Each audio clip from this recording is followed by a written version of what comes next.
اور روسی حملے کے بعد پھنسے پاکستانی طلبہ کی واپسی کے لیے حکومتی اقدامات جاری ہیں۔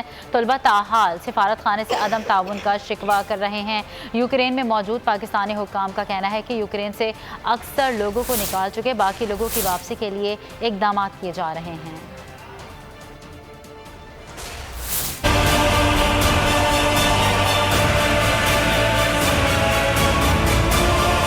یوکرین میں پھنسے پاکستانیوں کا واپسی کا مشن، طلبہ تاحال نالا، حکومتی اقدامات کو ناکافی قرار دے دیا۔ دھماکوں، گولیوں اور شدید ٹھنڈ سے مقابلہ کرتے پاکستانیوں کی مشکلات کم نہ ہو سکیں۔ طلبہ کا کہنا ہے کہ سرحد عبور کرنے میں بدستور پریشانی کا سامنا ہے۔ طلبہ نے سفارت خانے پر بس میں بٹھا کر غائب ہونے کا الزام بھی عائد کر دیا۔ بہت بری طرح پھنسے ہوئے ہیں کیونکہ سنی پچھلے 3 روز سے انڈر اٹیک ہیں۔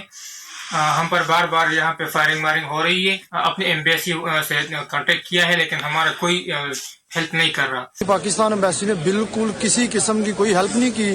سراسر پاکستان میں جھوٹ بتایا جا رہا ہے، ادھر بےخنوں کی زندگی گزار رہے ہیں۔ یوکرین میں موجود پاکستانی حکام کا کہنا ہے کہ بارڈر کراسنگ میں پیش آنے والی مشکلات کو حل کر لیا۔ اکثر شہریوں کا بحفاظت انخلا ہو چکا، باقیوں کی واپسی کے لیے بھی دن رات کوششیں کر رہے ہیں۔ سبسکرائب کریں اور بیل دبائیں تاکہ کوئی خبر رہ نہ جائے۔